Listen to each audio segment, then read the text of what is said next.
Que a graça e a paz do nosso Senhor Jesus Cristo esteja com cada um de vós, queridos irmãos e amigos,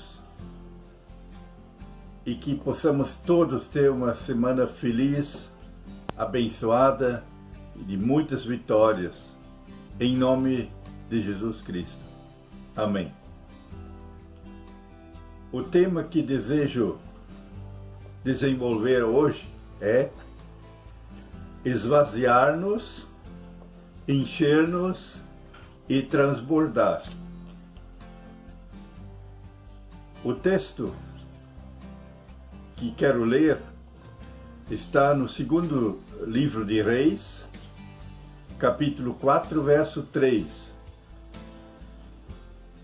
Então disse ele: vai, pede emprestadas a todos os teus vizinhos vasilhas vazias, não poucas.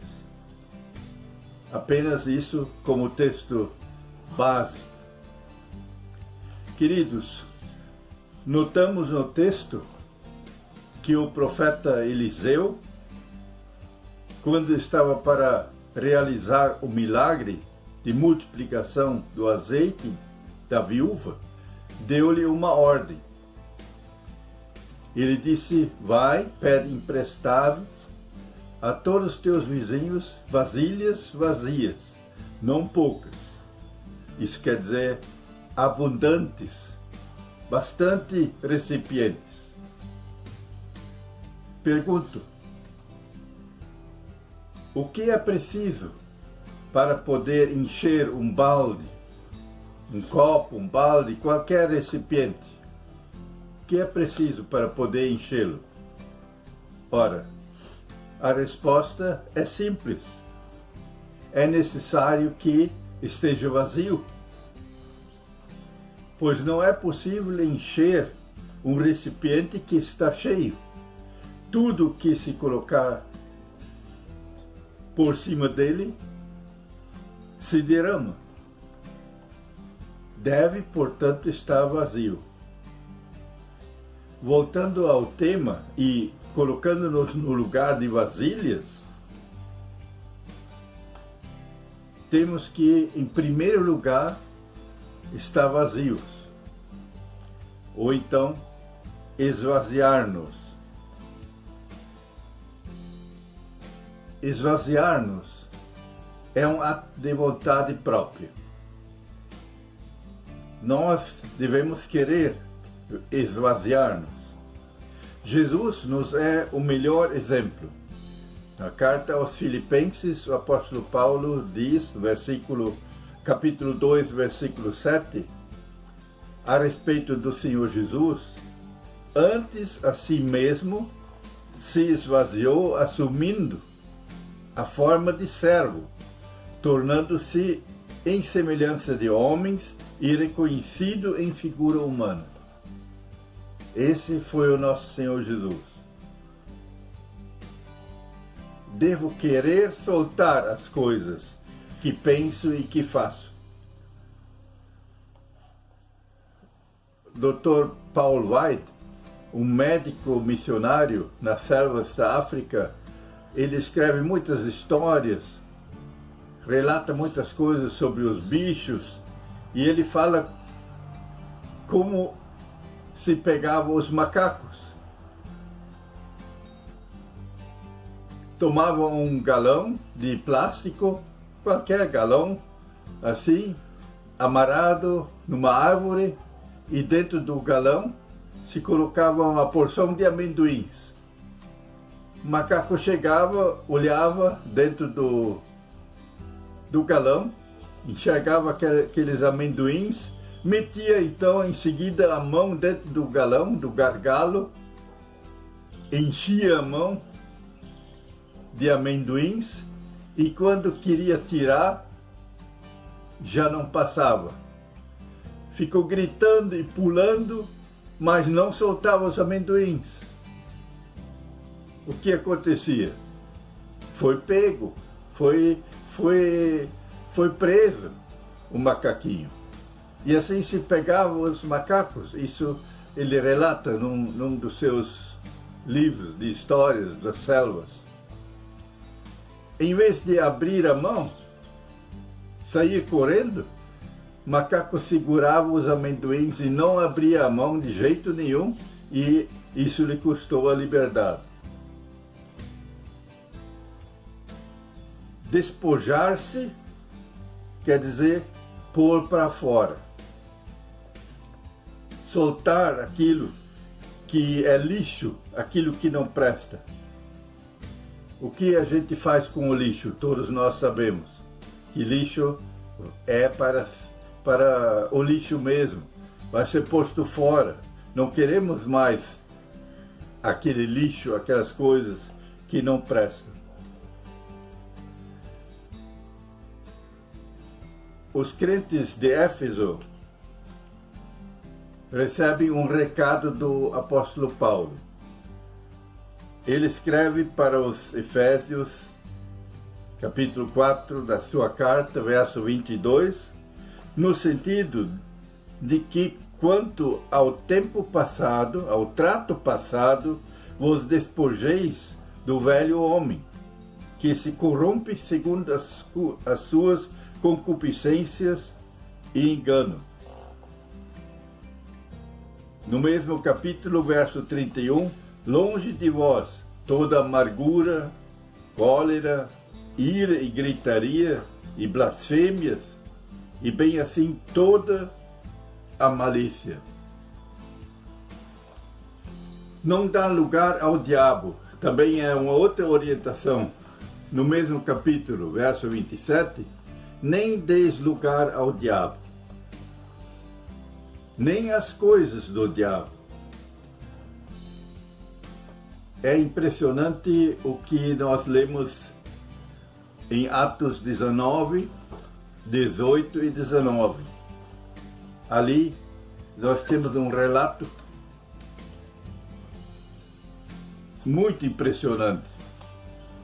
Diz ali que muitos dos crentes lá de Éfeso, muitos dos que creram, vieram confessando e denunciando publicamente suas próprias obras. Também muitos dos que haviam praticado artes mágicas, reunindo os seus livros, os queimaram diante de todos. Calculando os preços, achou-se que montavam em 50.000 denários. Ora, não é difícil a gente saber a soma daquilo, se a gente pensa que um denário, na época, era um dia de serviço. Um denário era o pagamento por um dia de serviço. Se a gente pensa hoje num dia de serviço braçal em R$100, cada um pode fazer a conta aí. Mas é um montante muito grande, é um valor muito alto. Isso, livros naquela época eram uma raridade e preciosidade. Quem possuía livros eram os ricos. As pessoas de posses podiam comprar livros. Por isso, creio que esse valor era tão alto. Mas, seja como for, esses crentes deram prova de que a sua vida com Jesus era sincera. Esvaziaram-se de tudo, das suas obras, daquilo que eles praticavam antes e também dos objetos que escravizavam eles. Há crentes que ostentam garrafas de bebida alcoólica nas suas estantes como se fossem troféus. É triste isso. Eu acho que isso é nada mais do que dar lugar ao diabo. Às vezes, objetos de superstição na chave do carro, pêndulos no para-brisas, livros e revistas na estante que não prestam, CDs de músicas profanas, isso é nada mais do que dar lugar ao diabo. Até acontecem mentiras e maledicências. Sim, isso é a Bíblia que diz. A Bíblia diz e é a realidade. Efésios 4:25. Por isso, deixando a mentira, fale cada um a verdade com seu próximo, porque somos membros uns dos outros. É possível o crente mentir, mas a recomendação é deixar a mentira. Devemos invocar sobre tudo isso, irmãos. Se acontecem essas coisas, é lógico que nós também já mentimos, já falhamos, e possivelmente todos os dias nós cometemos deslizes e pecados. E aí nós devemos recorrer ao sangue de Cristo. Não há outra maneira de ficarmos limpos. O precioso sangue do Senhor Jesus Cristo é o remédio, é a propiciação. Primeira carta de João 1:7 diz: e o sangue de Jesus, seu Filho, nos purifica de todo pecado. 1 João 2:2, ele é a propiciação pelos nossos pecados. Lembremos-nos sempre disso, irmãos, que o sangue de Jesus é o detergente que lava toda e qualquer mancha. Limpeza diária é necessário. Todos nós sabemos que nós tomamos banho antes de nos deitarmos, nos higienizamos, e assim também a nossa vida, a nossa alma precisa de limpeza diariamente. Um bom costume é, antes de nos deitarmos, fazer um check-up, passar o nosso dia, aquilo que houve, aquilo que a gente sabe, conscientemente lembra, e outras coisas talvez nem lembramos, mas deixar tudo isso na frente do Senhor e pedir que Ele nos lave, que Ele nos purifique com o seu sangue. Segundo, encher-nos. Quando o processo do despojo foi feito, aí sim pode começar o enchimento. Encher-nos com o Espírito. Efésios 5:18, e não os embriagueis com vinho, no qual há dissolução, mas enchei-vos do Espírito. Cheios do Espírito, nossas vidas poderão frutificar. Aí começa a frutificação. Efésios 5:19-21, falando entre vós com salmos, entoando e louvando de coração ao Senhor com hinos e cânticos espirituais, dando sempre graças por tudo a nosso Deus e Pai, em nome de nosso Senhor Jesus Cristo, sujeitando-vos uns aos outros no temor de Cristo. Efésios 4:32, ainda outro versículo bem importante. Antes sede uns para com os outros benignos, compassivos, perdoando-vos uns aos outros, como também Deus em Cristo vos perdoou.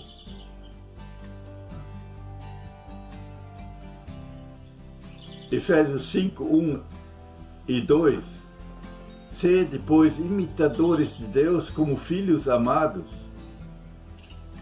E quero chamar para a palavra andai, o verbo andar. Andai em amor, como também Cristo nos amou e se entregou a si mesmo por nós, como oferta e sacrifício a Deus em aroma suave. Esse andar significa o nosso viver, a nossa vida. Não é uma coisa de acaso, é um andar, é diariamente. O enchimento, ele depende de nós, não de Deus. O Espírito de Deus está aí, à disposição, e nós é que decidimos, e nós, conforme a nossa vontade, nos enchemos, nos abastecemos daquilo que precisamos. Devemos abrir todos os compartimentos, todas as portas a Deus. Nenhuma reserva para nós mesmos. Deixar aberto para que Deus possa fazer o enchimento, possa nos dar aquilo que enche nossa vida, o que é melhor. Soltar e deitar fora é o que devemos fazer. Por último, transbordar. Meus queridos, quando estivermos cheios, nós podemos transbordar. O amor de Deus em nós e para o próximo. Oferecer-nos como sacrifício vivo ao nosso Deus. Romanos 12:1. Rogo-vos, pois, irmãos, pelas misericórdias de Deus, que apresenteis o vosso corpo por sacrifício vivo, santo e agradável a Deus, que é o vosso culto racional. Aí percebemos, não é algo por acaso, mas deve ser um culto pensado, ordenado, que nós apresentamos a Deus. Algo que nós queremos que Deus receba como sacrifício de gratidão na nossa vida. O testemunho é uma maneira de apresentar a Deus um sacrifício agradável e vivo. Aquilo que nós falamos, aquilo que Deus fez em nossa vida, aquilo que nós experimentamos no dia a dia, viver a vida de testemunho. Isso é transbordar. Como lá na carta, no livro de Reis, nós temos ali, naquele versículo que segue o texto básico que nós lemos, o profeta diz para a viúva: vende, paga tuas dívidas e do resto vivei. Essa foi a recomendação. Pagar as suas dívidas e viver do resto. Dar aos outros e viver do resto, da abundância que Deus nos dá. Eu vim para que tenham vida e vida em abundância, fala o Senhor Jesus em João 10, verso 10. Não é lindo e admirável, irmãos? Vasilhas vazias, agora cheias. Essa é a obra de Deus na nossa vida. Cheias tal que podem transbordar, atingir outras pessoas, sustentar outras almas, outras vidas com seu conteúdo. É isso que Deus espera de nós. Vamos, portanto, viver e aproveitar para nós e para o nosso próximo. Viver da abundância de Deus.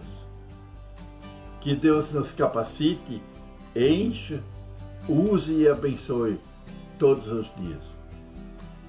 Amém.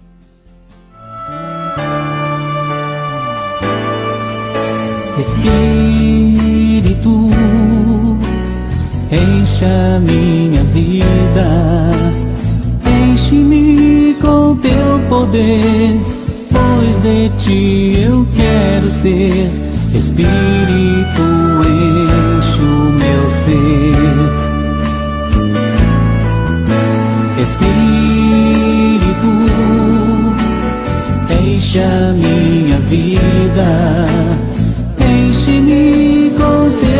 poder, pois de ti eu quero ser. Espírito, enche o meu ser.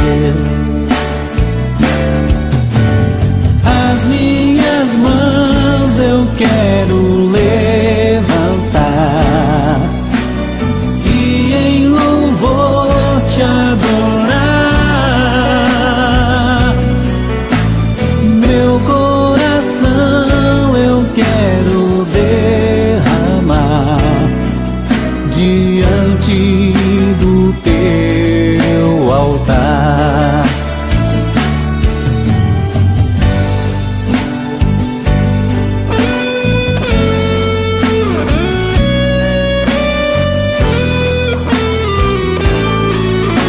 Espírito, enche a minha vida, enche-me com teu poder, pois de ti eu quero ser. Espírito, enche o meu ser. Espírito, enche a minha vida, enche-me com teu poder, pois de ti eu quero ser. Espírito, enche o meu ser. As minhas mãos eu quero levantar